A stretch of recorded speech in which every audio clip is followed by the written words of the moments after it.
In the classic British comedy Monty Python, there's a famous sketch involving a Black Knight. The Black Knight blocks the path of King Arthur and forces King Arthur to a duel. Immediately, King Arthur lops off the arm of the Black Knight. Shortly later, he chops off his second arm. Victory is mine!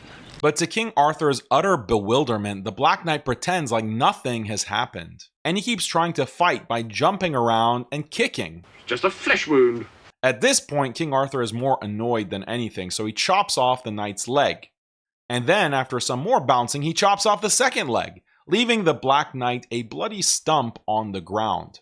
But the knight is as aggressive as ever, calling Arthur a coward and threatening to bite his legs off. I'll bite your legs off! This is the perfect analogy for the Wahhabis. The Wahhabis are this overly aggressive bunch of idiots who go around picking fights with everyone.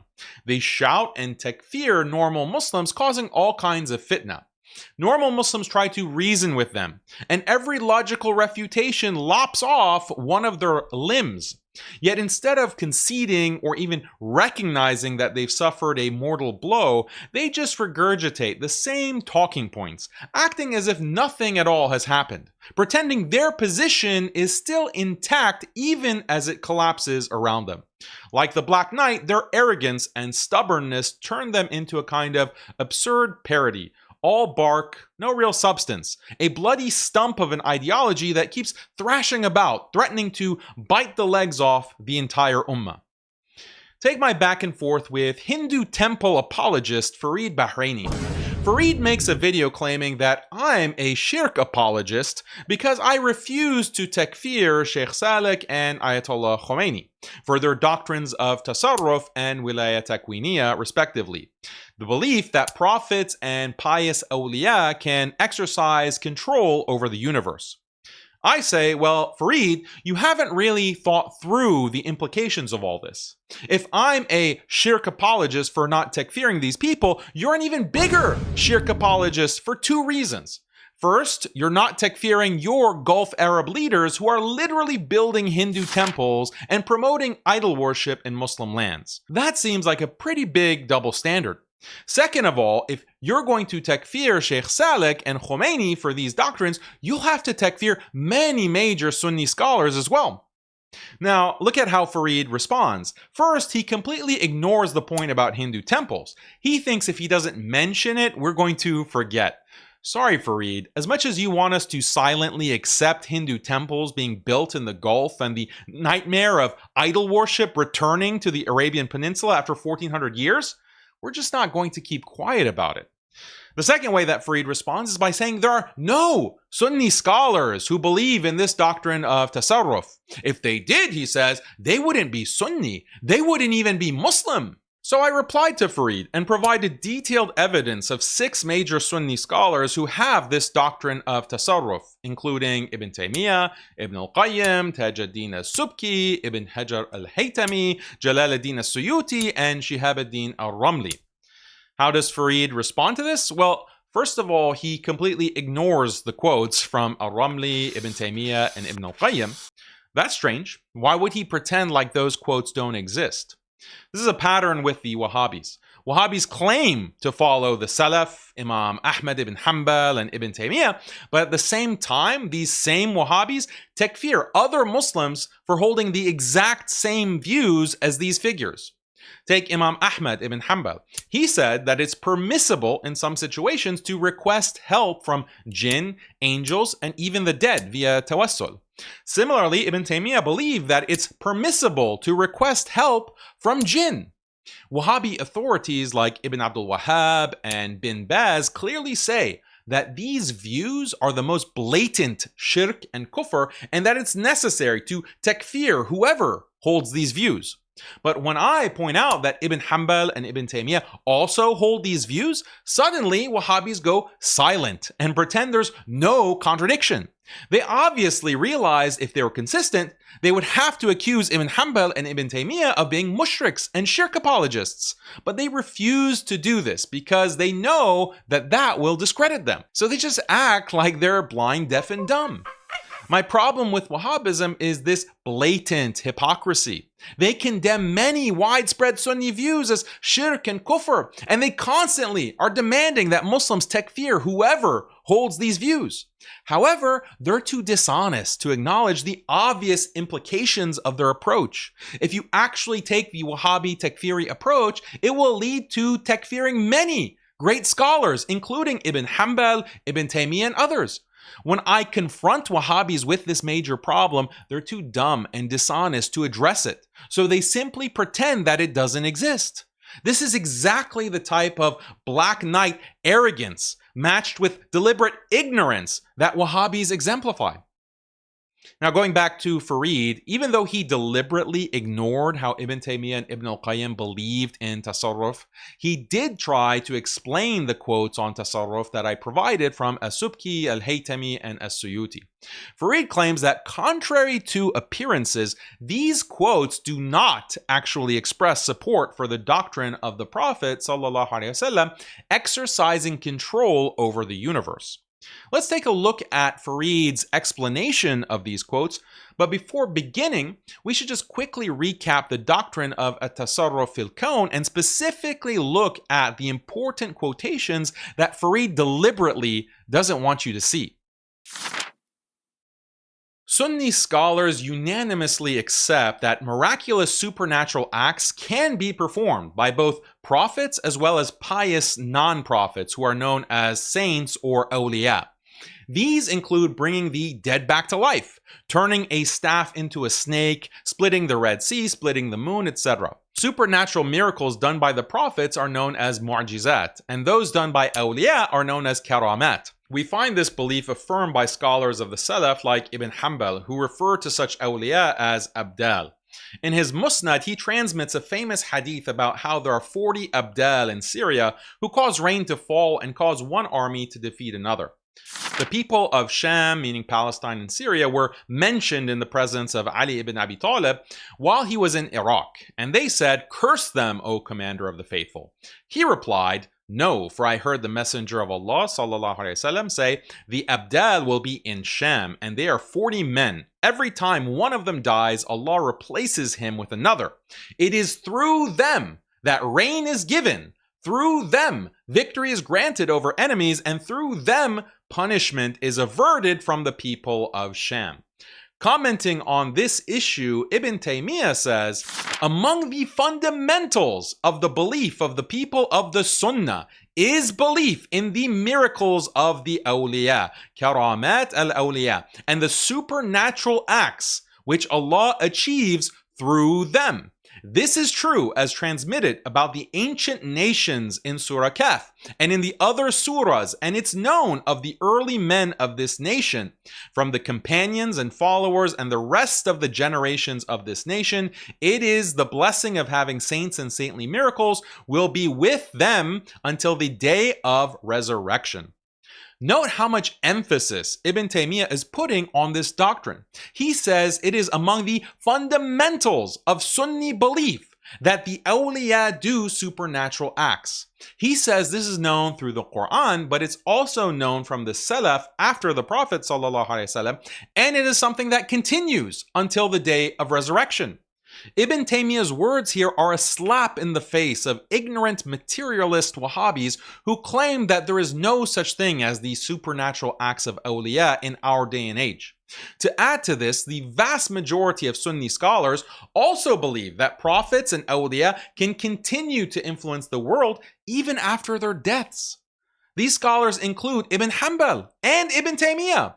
Ibn Hanbal believes that the Prophet ﷺ, even after death, continues to make effective requests from Allah through dua. For this reason, Ibn Hanbal believes that it's legitimate to go to the grave of the Prophet ﷺ and ask him to make dua on one's behalf. So one may say, "O Prophet, make dua that Allah heals me." This practice is known as tawassul. A significant number of later religious scholars go a step further and hold that one may even directly ask the dead for things. For example, one may say, "O Prophet, heal me." This practice is known as istighatha. As noted in our previous video going over these topics, Ibn Taymiyyah is the strongest pre-modern voice opposing requests from the dead, whether in the form of tawassul or istighatha. However, he himself affirms that dead prophets and awliya have the power to grant requests. Ibn Taymiyyah simply thinks that it's wrong to ask them to do this because it can result in shirk. When Sunni scholars talk about the ability of prophets and awliya to influence the world, they often use the phrase at-tasarruf fil kawn. This phrase literally means exercising control over the universe, or administering the universe, or managing the universe. So Sunni scholars often say that prophets and awliya exercise control over the universe or manage the universe.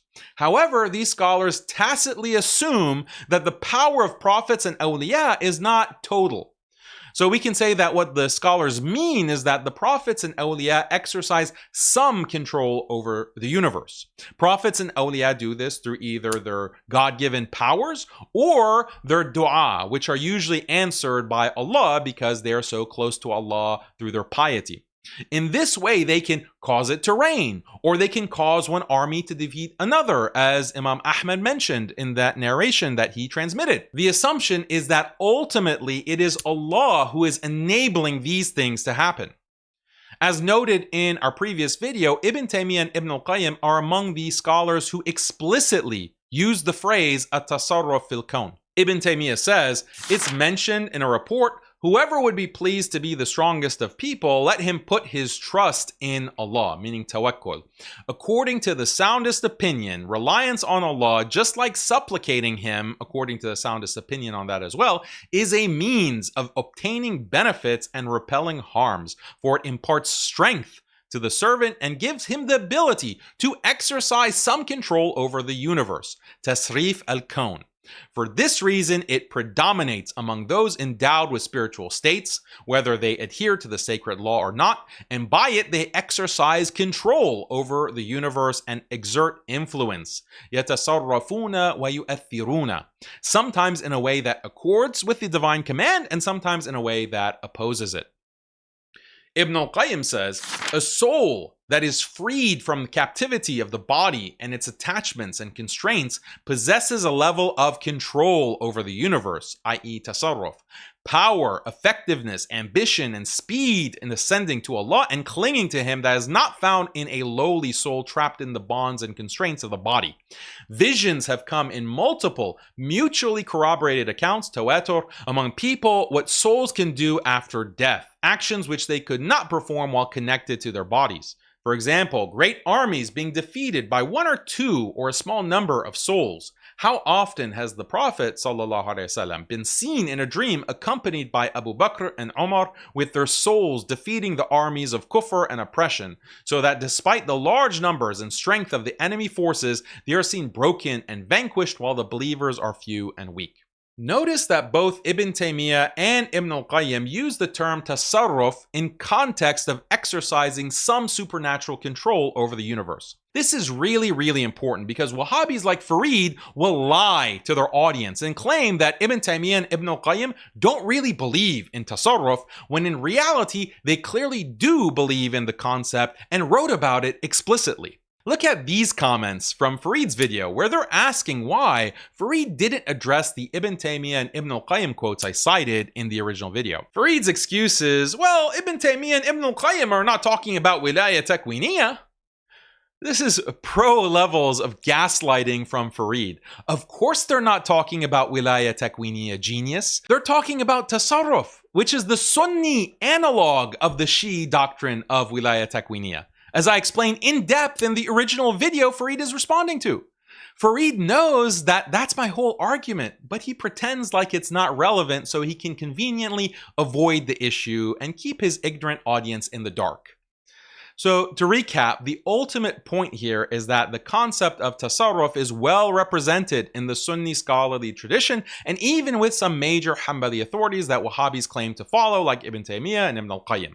Yes, there is ikhtilaf on precisely how much control prophets and awliya exercise over the universe, but this is a matter of ijtihad, although no one believes that such control is total or that it's independent of Allah. So ultimately, for Farid and other Wahhabis to claim that this concept of exercising control over the universe is clear-cut shirk means they have to takfir scholars like Ibn Taymiyyah and Ibn al-Qayyim and countless more. Now let's look at the three quotes that Farid analyzes, namely the quotes from Ibn Hajar al-Haytami, Jalaluddin al-Suyuti, and Tajuddin al-Subki. First, al-Haytami. It is also necessary for the one who visits the grave of the Prophet ﷺ to recall what we mentioned earlier in the second chapter regarding the noble life of the Prophet ﷺ in his noble grave, that he has knowledge of his visitors regardless of their varying ranks, conditions, hearts, and actions, and that the Prophet ﷺ responds to their speech in a manner appropriate to their state. He is the vicegerent of Allah, to whom Allah has entrusted the treasures of his generosity and the sources of his blessings. These are under his control and will. He gives from them to whomever he wills and withholds from whomever he wills, and it's not possible for anyone to reach the divine presence without his path. The statement that al-Haytami makes is something that conflicts with what is known by necessity. However, he admits this himself elsewhere. He says in al-Fatawa al-Hadithiyya, after quoting verse 50 from Surah Al-An'am, say, "I don't tell you that with me are the treasures of Allah." Al-Haytami comments, the negation of his having the treasures and the negation of his being an angel are known by necessity. He also says in Al-Fath al-Mubin, if you ask for anything, meaning if you intend to ask for it, then ask Allah to grant it to you. Al-Haytami quotes the verse and asks Allah of his bounty. And do not ask anyone else, for the treasures of his generosity are in his hand, and their reigns belong to him. This is because there is no one capable, no one who gives, and no one who bestows favor except him. Therefore, he is the one most deserving of being sought. Now, I understand that Haqiqatjou is desperate in attempting to make all the scholars sound like extreme mushrikeen that believe that humans control the universe. However, Al-Haytami has these conflicting statements. So what one should do is one should attempt to reconcile these conflicting statements. And one attempt of reconciliation is simply by saying that Al-Haytami, in his initial quote that Daniel provided, didn't mean those things literally. This quote from the text Al-Jawhar is rather explicit that the Prophet ﷺ from the grave exercises significant control over the universe, which he uses to distribute blessings. Farid's response is to claim that the Jawhar quotation actually conflicts with what Al-Haytami says elsewhere. He mentions two texts which express a similar idea. One of them is Al-Fath al-Mubin. In Al-Fath al-Mubin, Al-Haytami says, "And ask Allah of his bounty, and do not ask anyone else, for indeed the treasures of generosity are in his hand, and their reins are with him. None besides him has the power to give nor to bestow bounty." According to Farid, the Jawhar quote encourages people to ask for things from the Prophet ﷺ. But the quote from Al-Fath al-Mubin encourages people to ask for things only from Allah, as only He has the power to give. Farid then says that this is a contradiction, and we have to reconcile the contradiction by affirming the quote from Al-Fath al-Mubin and assume that the quote from Al-Jawhar has a metaphorical interpretation. There are two problems with Farid's reasoning. First of all, what is the metaphorical interpretation of the Jawhar quote? Ordinarily, when someone says that a quote is metaphorical, they explain the metaphor. So for example, if I say, "Please give me a hand," I'm speaking metaphorically because hand is a metaphor for help. Give me some help. So what is the metaphorical meaning of Al-Haytami's statement, like where he says, the treasures of Allah are under the Prophet's control and will? What is the metaphor exactly? It's pretty obvious that the statement is literal. But there's an even deeper problem with Farid's analysis. Farid claims that there is a conflict between these two quotes from Al-Haytami because the Jawhar quote encourages asking for things from the Prophet ﷺ, while the Al-Fath al-Mubin quote insists that one should only ask for things from Allah. But it's obvious when you actually read Al-Haytami's work that Al-Haytami himself doesn't believe there's any contradiction here. The Prophet ﷺ having ownership and control of the universe does not contradict the fact that ultimately Allah is the owner and controller of the universe. In Jawhar, Haytami explains this. When an individual does istighatha, for example, and seeks help from the Prophet ﷺ, he's actually seeking help from Allah. He states, in reality, Allah is the one whose help is sought. The Prophet ﷺ is an intermediary means between Allah and the one seeking help.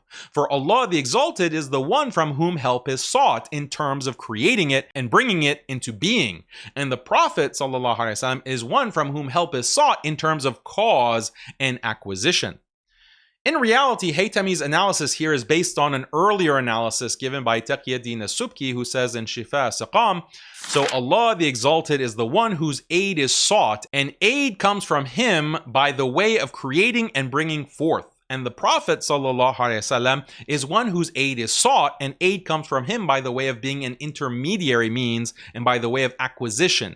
In reality, it is Allah the Exalted who is the source from which aid is sought.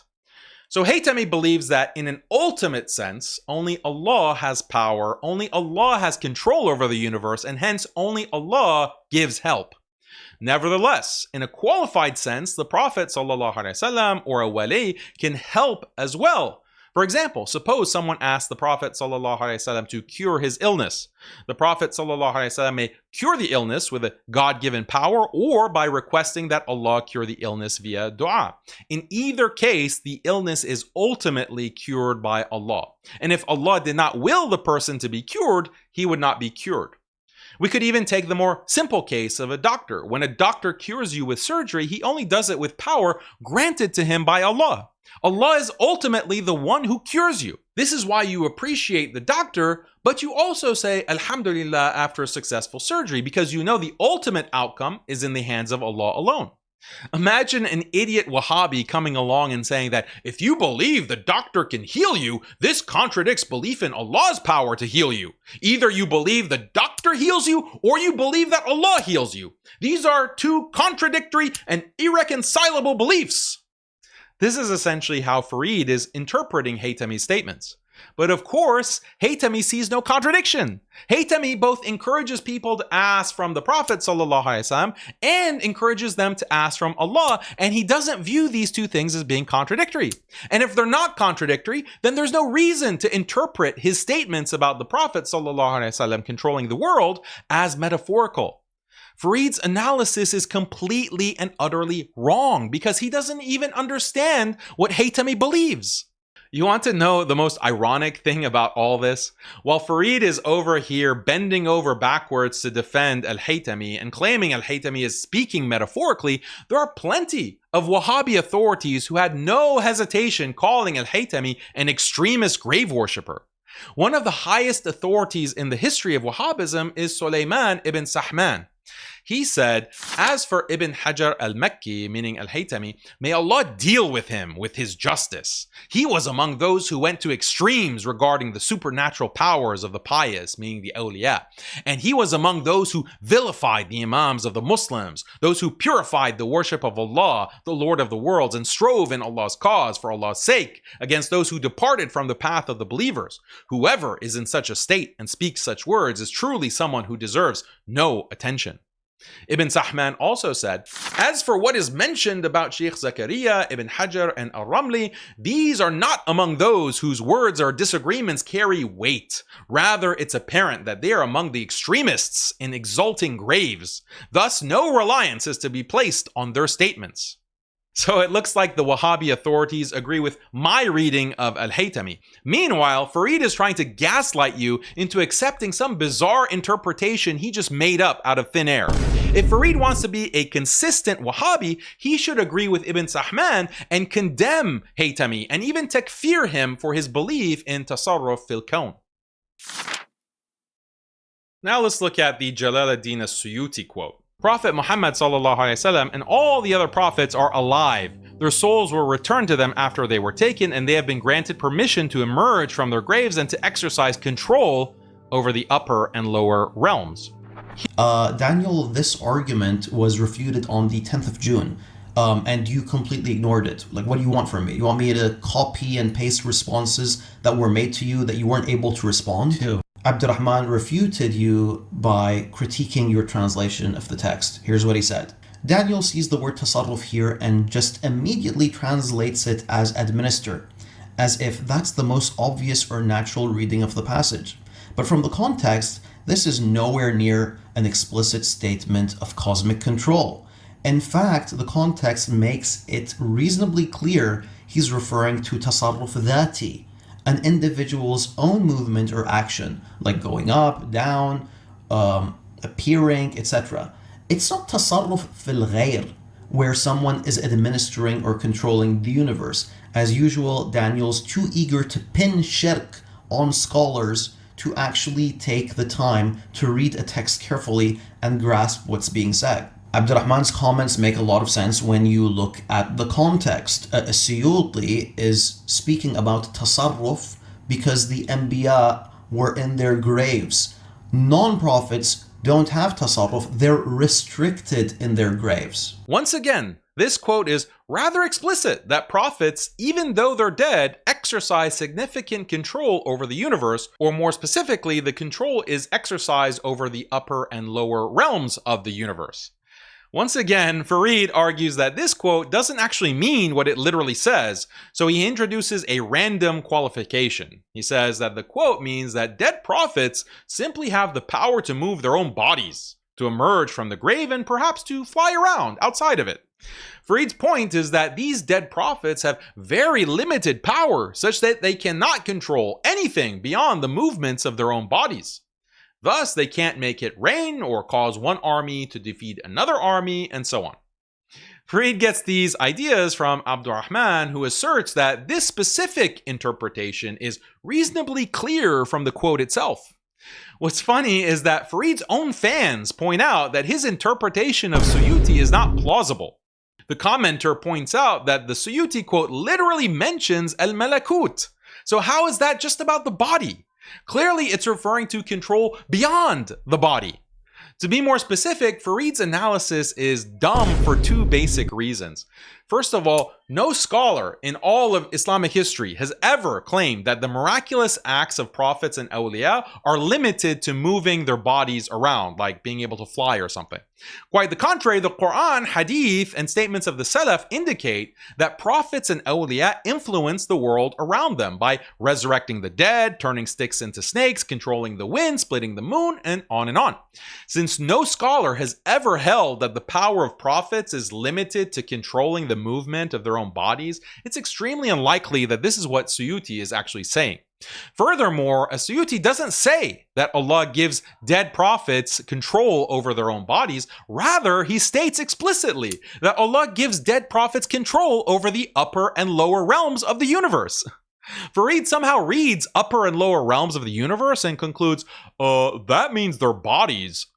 I'm starting to think Wahhabis are actually illiterate. The second problem with Farid's analysis is that Suyuti uses a technical term. When used in Islamic religious writing, the phrase at-tasarruf fil kawn has the specific meaning of prophets and awliya exercising control over the universe. Suyuti mentions the term tasarruf because he's referencing this doctrine. Yes, he doesn't literally say at-tasarruf fil kawn, but he does say at-tasarruf fil malakut al-ulwi was-sufli, which means the exact same thing.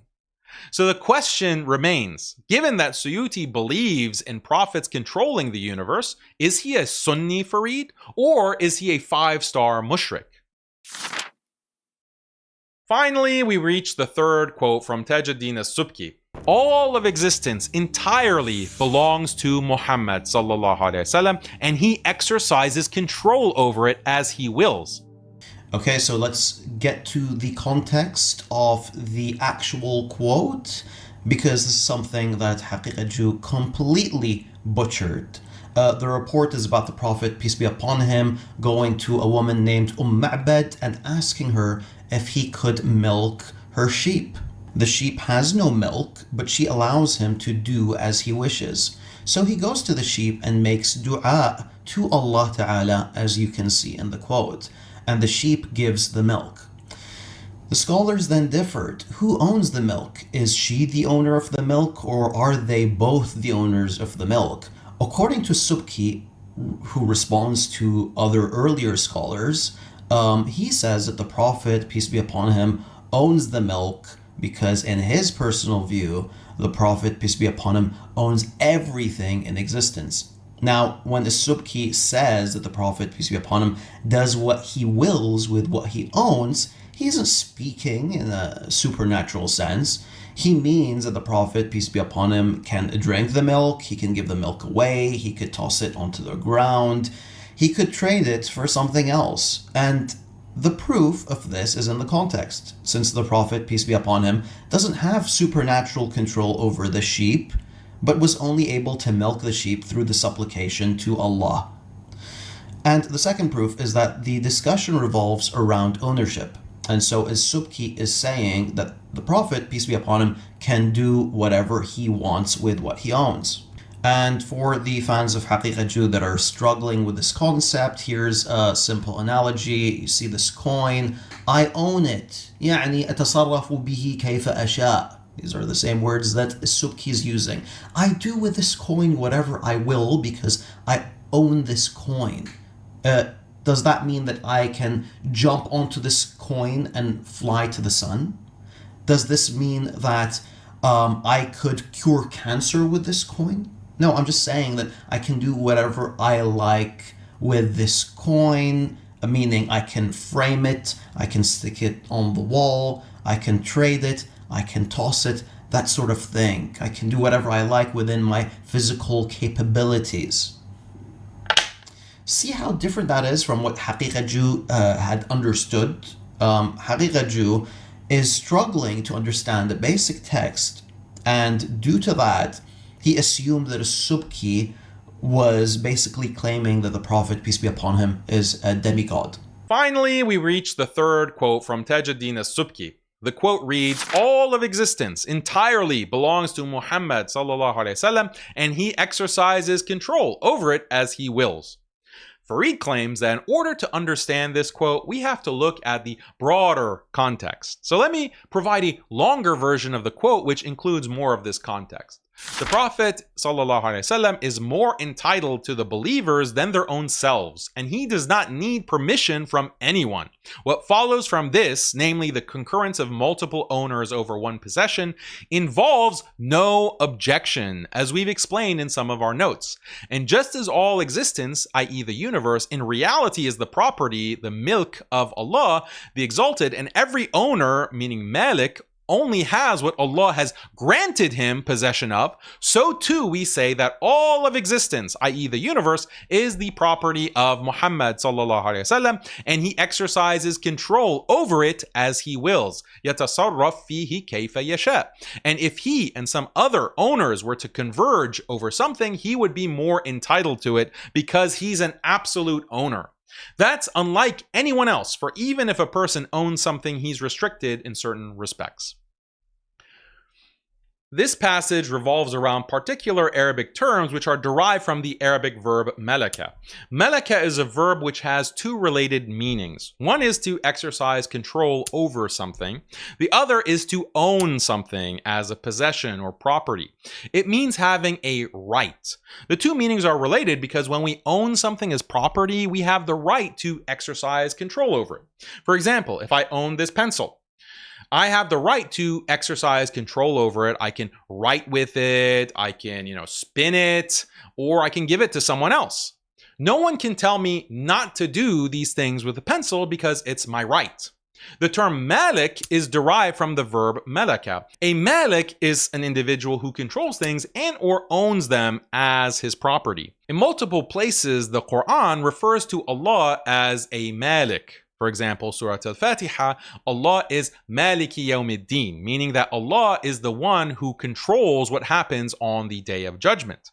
The term milk is also derived from the verb malaka. It means something that is controlled or owned and is usually translated as possession or property. The quote from as-Subki draws a parallel between Allah and the Prophet ﷺ. According to Subki, both have the status of Malik, and their milk is the entire universe. What this means is that Allah and the Prophet ﷺ both own the entire universe and exercise control over it. According to Farid, in the Subki quote, the term malik and milk only refer to owning as property. They don't refer to any kind of supernatural control. So when Subki says that the Prophet ﷺ is a malik and his milk is the entire universe, Subki means that the Prophet ﷺ owns the entire universe as property, but does not exercise control over it. There are four basic problems with Farid's analysis. First, the words malik and milk refer to both control and owning as property. Farid is introducing an arbitrary limitation when he says that they only refer to owning property. Second, let's assume for the sake of argument that Subki quote means that the Prophet ﷺ owns the entire universe as property, but he can't exercise control of it. What is the point of having any ownership then? Assume, for instance, that Allah gives the Prophet ﷺ property ownership of the moon and the stars and the clouds. How does such ownership actually benefit the Prophet ﷺ? What's the point of Allah giving it to him? Is it so that he can sell a plot of land on the moon to Elon Musk? This is a bizarre idea. The only reason to make the universe the milk of the Prophet ﷺ is so that he can exercise control over it, so he can split the moon or make the clouds yield rain for Muslims suffering from drought. Third, As-Subki uses the technical term at-tasarruf. As-Subki says all of existence, i.e. the universe, is the possession or property, meaning milk, of Muhammad ﷺ, and he exercises control over it as he wills. Yatasarraf fihi kayfa yasha. Tasarruf is a technical term that means prophets and saints exercise control over the universe. As-Subki uses this special term to convey this special meaning. I emphasize this because Farid has reading comprehension problems that either stem from his dishonesty or acute retardation. Farid says the context of the quote indicates that Subki is discussing ownership, so the quote is about the Prophet ﷺ owning the universe, not controlling it.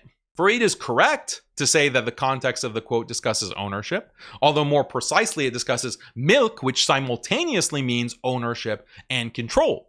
So the quote is about the Prophet ﷺ's ownership and control of the universe. The fourth problem is that Farid denies that ownership has any supernatural significance, and he uses the analogy of owning a coin. Just because you own the coin doesn't mean you have any supernatural control of it. But the whole Subki quote is commenting on the hadith of supernaturally getting a sheep to produce milk. The Prophet ﷺ made dua, and then the sheep immediately started generating milk. In other words, the Prophet ﷺ exercised supernatural control over the atoms in the sheep's body. According to Subki, this is tasarruf in action, and it's a small example of the type of supernatural control the Prophet ﷺ can exercise over the entire universe. Farid wants to gaslight us into thinking that what Subki is saying here has nothing to do with supernatural or miraculous powers related to exercising control over the universe. This is simply dishonest. Let's now recap what's been said thus far. According to Farid, Al-Haytami's statement has nothing to do with the Prophet ﷺ controlling the universe, and for this reason, it's not kufr or shirk. Recall again that Haytami's statement is, the Prophet ﷺ is the vicegerent of Allah, to whom Allah has entrusted the treasures of his generosity and the sources of his blessings. These are under his control and will. He gives from them to whomever he wills and withholds from whomever he wills. Farid indicates that this statement is perfectly acceptable and that Haytami is not a shirk apologist or a shirk advocate for saying it. Farid also holds that Haytami should not be takfired. However, according to Farid, I am a shirk apologist and a shirk advocate because I do not takfir Sheikh Salik for saying literally the same exact thing. The same is true for Suyuti and Subki. According to Farid, their statements have nothing to do with the Prophet ﷺ controlling the universe, and for that reason, they are not kufr and shirk statements. But remember, Suyuti says, Prophet Muhammad ﷺ and all the other prophets are alive. Their souls were returned to them after they're taken, and they've been granted permission to emerge from their graves and to exercise control over the upper and lower realms. And Subki says, all of existence entirely belongs to Muhammad ﷺ, and he exercises control over it as he wills. Farid says that these statements are perfectly acceptable and that Suyuti and Subki are not shirk apologists or shirk advocates for saying them. Farid also holds that these figures should not be takfired. However, once again, according to Farid, I am a shirk apologist and a shirk advocate because I don't takfir Sheikh Saleh for saying literally the exact same thing.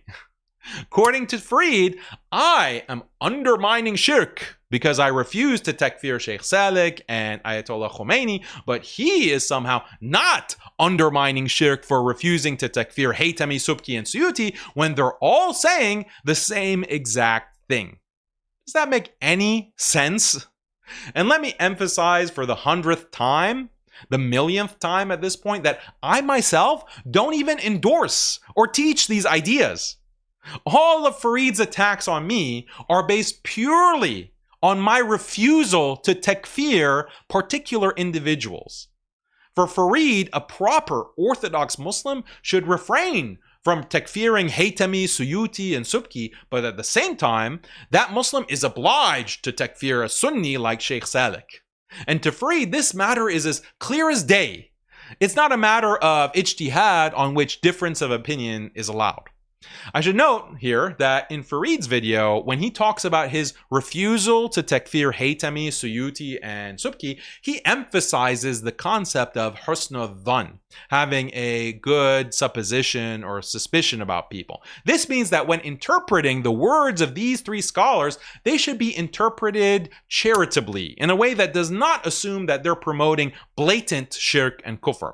And we can see that Farid goes out of his way doing all kinds of mental gymnastics to read their words in a bizarre, non-literal fashion by appealing to this metaphor and this arbitrary restriction and that arbitrary qualification. Using that kind of husn al-dhan is acceptable for scholars that Farid likes. But for scholars that Farid doesn't like, no husn al-dhan is allowed. And if you use the same exact kind of husn al-dhan that he uses, for people that Farid doesn't like, Farid is going to chimp out and he's going to brand you a shirk apologist or a shirk advocate.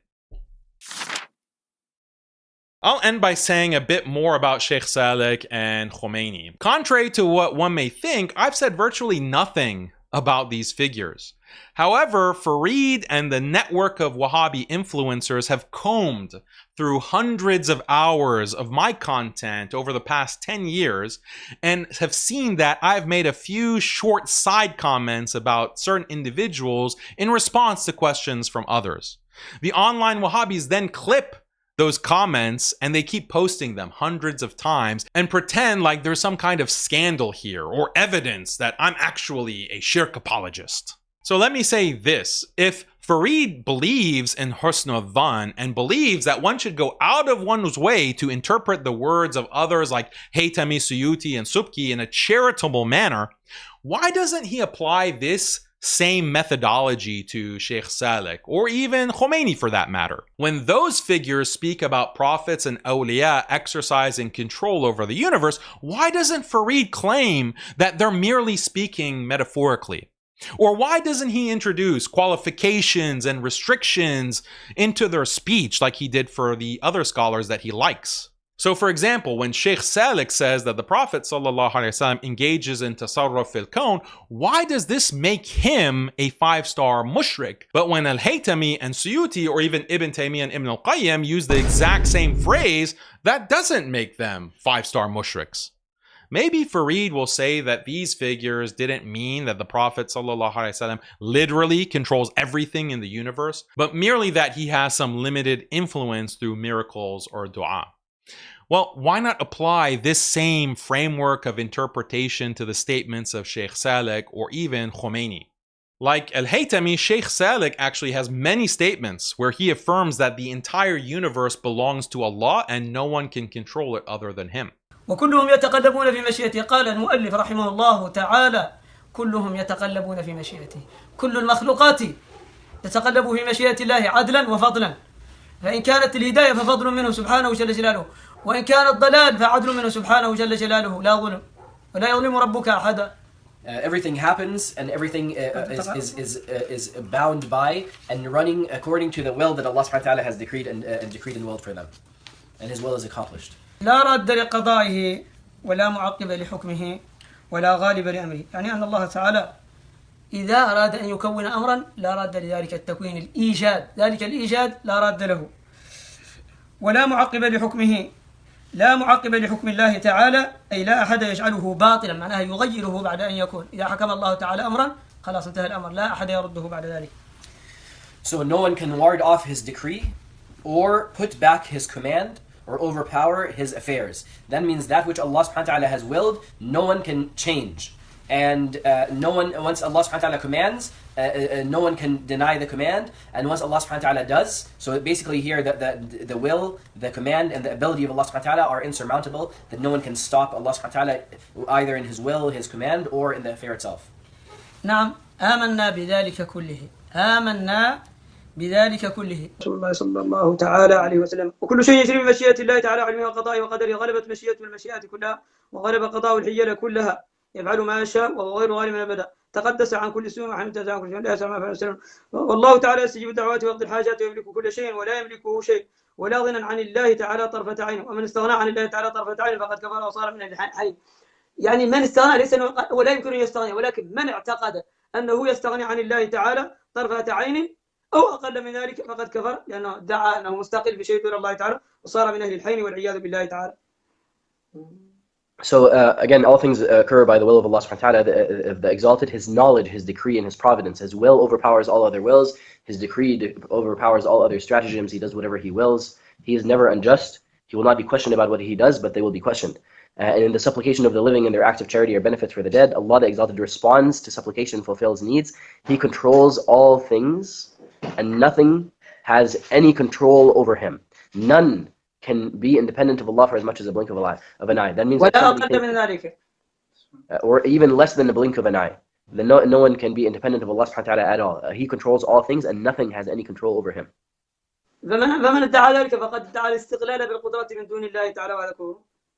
So anybody that thinks that they are in such a control that is supersedes the control of Allah subhanahu wa ta'ala, rather than the other way around, this is a claim of disbelief, of kufr. If a person thinks that they're independent of Allah, then this is disbelief. So again, why didn't Farid take into account these statements of Sheikh Saleh before takfiring him and calling him a 5-star mushrik? He took other statements of Al-Haytami to contextualize Al-Haytami statements on tasarruf, but he refuses to do that with Sheikh Saleh. This is a disgusting double standard and exposes Farid's dishonesty and lack of principles. By the way, it's worth emphasizing that contemporary Shia scholars do in fact try to explain and contextualize Khomeini's words in the same way that Farid does with Haytami, Subki, and Suyuti. We can check alislam.org, which is one of the most influential and authoritative 12-ver Shia sites in the English language. On the site, the authors discuss a quote from Ayatollah Khomeini where he states that imams, who are a type of wali, exercise control over all the atoms of the universe. The site says that Khomeini meant control only in a tacitly restricted and qualified sense. So this type of explanation and contextualization is exactly what Farid wants to do with the quotes from Haytami, Subki, and Suyuti. I think it's worth pointing this out, not because I think Shiism is acceptable or Ayatollah Khomeini's views are acceptable, they're clearly deviant, but when we analyze the views of any group, it's important to be accurate and principled. This is the basis of intellectual honesty, and a Muslim is always honest. So if we say that we must takfir whoever says that the Prophet ﷺ or awliya exercise a type of control over the universe, then we find ourselves in a situation where we end up takfiring not only Ayatollah Khomeini, but also Sheikh Saleh, and beyond that, major Sunni scholars like Al-Haytami, As-Suyuti, and As-Subki, and even Ibn Taymiyyah, and even Ibn al-Qayyim. That's a huge problem. So we should be careful with takfir. The Wahhabis, like Farid, are not careful with takfir, which is why they followed in the footsteps of the Khawarij. By the way, guys, when he was alive, Sheikh Saleh, who is Mauritanian, funded a charity called the Mauritanian Foundation that provides zakat and sadaqah to the Muslims of Mauritania. They have several initiatives like funding a madrasa and building water wells. I encourage you to make a donation and support their work. Their website is in the video description below. May Allah count it on your scales and on the scales of the Sheikh. Ah, you shirk apologist! Come back here, you shirk apologist! You're doing shirk! You're just an advocate for shirk! I'm gonna get you, you 5-star mushrik! You're just doing shirk! I'm gonna kill you, you 5-star mushrik! Get back here! Get back! Get back!